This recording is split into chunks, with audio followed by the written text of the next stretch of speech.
మీరు చేస్తారా? మీరేం చేస్తారు? ఆలు రొయ్యల కూర. ఓకే, ఆలు రొయ్యల కూర. మరి దానికి కావాల్సిన పదార్థాలు ఏమిటో చూద్దామా? ఆలు రొయ్యల కూర తయారు చేసుకోవడానికి కావాల్సిన పదార్థాలు: ఉడికించిన బంగాళదుంప ముక్కలు 1 కప్పు, రొయ్యలు 1/2 కిలో, తరిగిన ఉల్లిపాయలు 2, అల్లం వెల్లుల్లి పేస్ట్ 1 టీ స్పూన్, పచ్చిమిరపకాయలు 2, వెల్లుల్లి రెబ్బలు 4, మసాలా దినుసులు కొద్దిగా, ఎండుమిరపకాయలు 3, చింతపండు గుజ్జు తగినంత, పుదీనా కొద్దిగా, గరం మసాలా 1 టీ స్పూన్, ఉప్పు తగినంత, పసుపు చిటికెడు, కారం తగినంత, నూనె 3 టేబుల్ స్పూన్లు, కొత్తిమీర కొద్దిగా. కావాల్సిన పదార్థాలు చూసారు కదా, మరి స్టార్ట్ చేసేద్దామా? ఓకే చేద్దాం. స్టవ్ ఆన్ చేసుకుని హైలో పెట్టాం. ముందుగా ఆయిల్ వేసుకుందాము. గరం మసాలా, సాజీరా, లవంగాలు, ఇలాచీలు. సో మసాలా దినుసులు. అవునండి.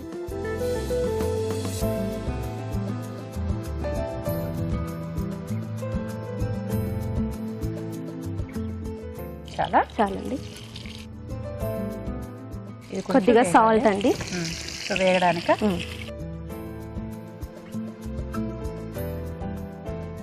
కొద్దిగాని బాగానే వేసేస్తున్నారు, తర్వాత వేసేస్తున్నారా? నెక్స్ట్ రొయ్యలు వేసుకోవాలి. రొయ్యలు వేసుకుంటారా? వేసుకోండి.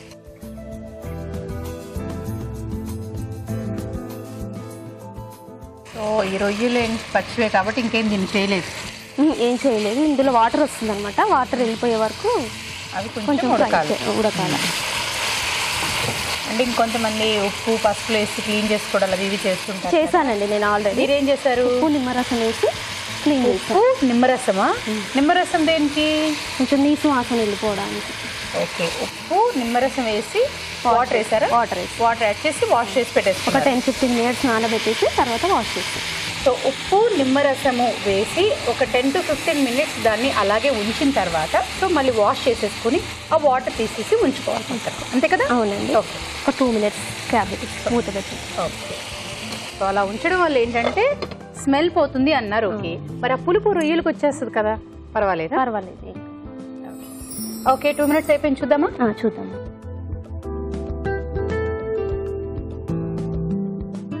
ఇప్పుడు కొంచెం అల్లం వెల్లుల్లి పేస్ట్,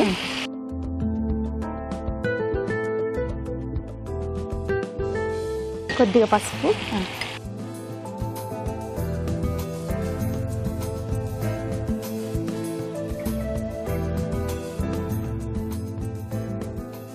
కొంచెం పుదీనా అండి, కొత్తిమీర,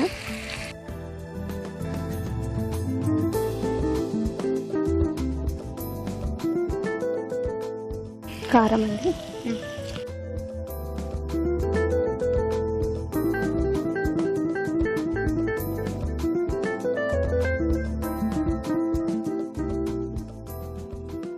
నెక్స్ట్ ఆనియన్, పచ్చిమిరపకాయలు, ఎండుమిరపకాయలు, వెల్లుల్లిపాయ. ఓకే, ఉల్లిపాయలు, పచ్చిమిరపకాయలు, ఎండుమిరపకాయలు, వెల్లుల్లిపాయలు ఈ మొత్తం వేసి మిక్సీ పట్టేసారు గ్రేవీ కోసం. ఓకే, ఇది కొంచెం పచ్చి వాసన పోయే వరకు వేగాలి.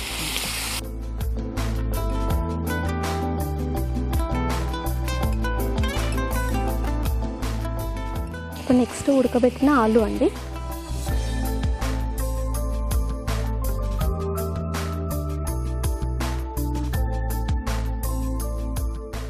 ఉడకబెట్టిన బంగాళదుంప అనగా ఇంకా మరి అది ఇంకా మెత్తగా అయిపోదా? దాంతో ఏమైపోదండి. చింతపండు కొద్దిగా,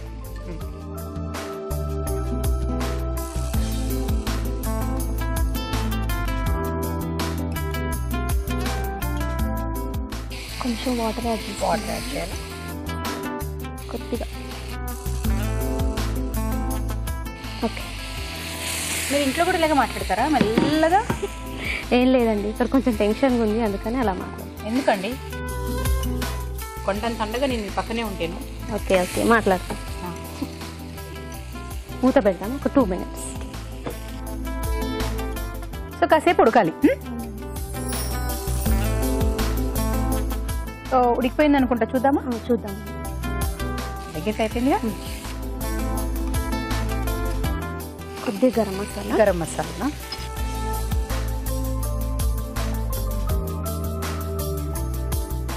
అంతే అండి, స్టవ్ కట్టేస్తాము. స్టవ్ ఆఫ్ చేసేయచ్చు. ప్లేటింగ్ కొద్దిగా కొత్తిమీర. ఎందుకండి కొంచెం గట్టిగా చెప్పండి, నేను అన్నప్పుడల్లా నేను చెప్తానండి ఇప్పుడు అని అంటారు మళ్ళీ. ఒక్క నిమిషం అన్నప్పుడు మీరు ప్లేటింగ్ చేస్తారుగా.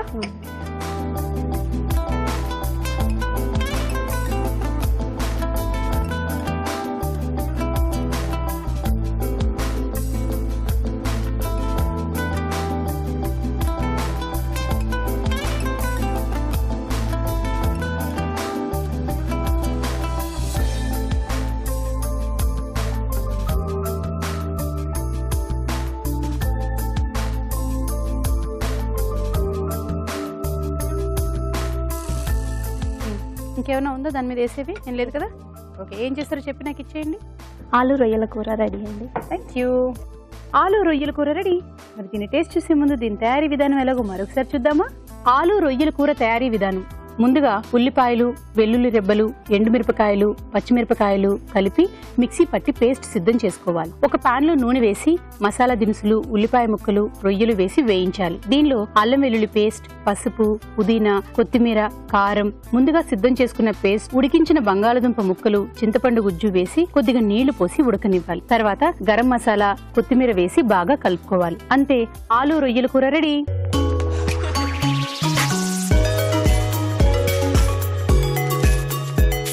ఆలు రొయ్యలు రెడీగా ఉన్నాయి.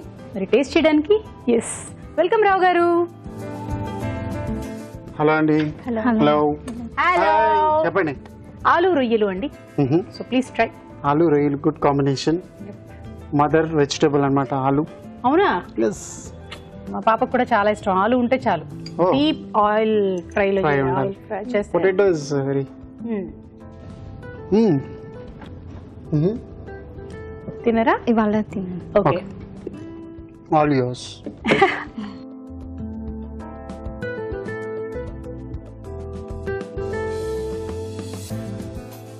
బాగా కమ్మగా బాగుంది, కారం కూడా ఉంది.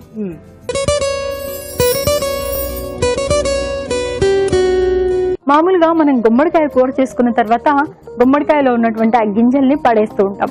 అలా పడేయకుండా ఈ గింజలు బాగా ఎండబెట్టుకుని పొడి చేసి పెట్టుకున్నట్లయితే ఈ పొడిని కూరల్లో కానీ, ఫ్రైల్లో కానీ, పచ్చళ్ళలో కానీ దేనిలో అయినా వేసుకున్నట్లయితే ఇందులో పోషకాలు బాగా ఉండడమే కాకుండా ఆ కూరలకు అదనపు టేస్ట్ కూడా యాడ్ అవుతుంది.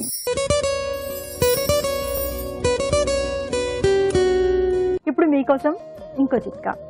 నీళ్ళకి సంబంధించి అసలు రోజు మొత్తంలో ఒక 4 లీటర్ల నీళ్లు కనుక తాగుతూ ఉన్నట్లయితే మన స్కిన్ బాగుంటుంది, శరీరంలో ఉన్నటువంటి విషతుల్యాలన్నీ కూడా బయటికి వెళ్ళిపోతాయి, జీర్ణక్రియ సాఫీగా జరుగుతుంది. ఇలా రకరకాల ఉపయోగాలు ఉన్నాయి.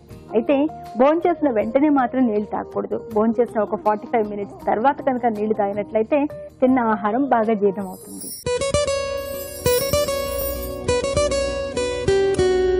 మనం తినే ఆహార పదార్థాలపైన మిరియాల పొడి చల్లుకొని తినడం వల్ల ఎన్నో ఉపయోగాలున్నాయి. మిరియాల పొడి వల్ల గొంతు ఆరోగ్యం బాగుంటుంది, తిన్న ఆహారం బాగా జీర్ణమవుతుంది, అలాగే మతిమరుపు సమస్య కూడా తగ్గుతుంది.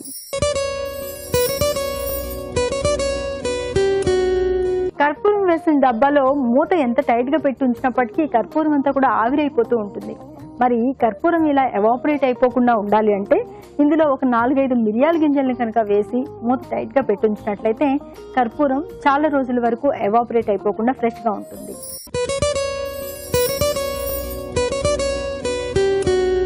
చాలా మందికి పెదవులు ఎండిపోతూ ఉంటాయి, పెదవులు పొడిబారిపోతూ ఉంటాయి, పెదవుల్లో పగుళ్ళు వస్తూ ఉంటాయి. మరి ఇలాంటప్పుడు కొద్దిగా గ్లిజరిన్ తీసుకుని పెదవుల మీద మృదువుగా మసాజ్ చేసుకుంటూ ఉన్నట్లయితే, అంటే రోజులో ఒక 4-5 సార్లు ఇలా చేస్తూ ఉన్నట్లయితే పెదవులు ఇలా పగిలిపోవడం అనే సమస్య చాలా వరకు తగ్గుతుంది. ఎగ్ మంచి ప్రోటీన్ ఫుడ్ అండి. అంటే రోజు మన ఆహారంలో ఎగ్గును భాగం చేసుకున్నట్లయితే శరీరానికి కావాల్సినటువంటి పోషకాలు పుష్కలంగా అందుతాయి. అంటే ఏదో ఒక టైంలో ఎగ్ తినడం కంటే కూడా ఉదయం అల్పాహారంలో కనుక ఎగ్గును భాగంగా చేసుకున్నట్లయితే రోజంతా శరీరానికి కావాల్సినటువంటి శక్తి బాగా లభిస్తుంది. రోజంతా కూడా మన కార్యక్రమాలన్నీ కూడా చాలా ఈజీగా చేసుకోవచ్చు. అలాగే స్కిన్ కూడా బాగుంటుంది, ఎముకలు కండరాలకు కూడా పుష్టి దొరుకుతుంది.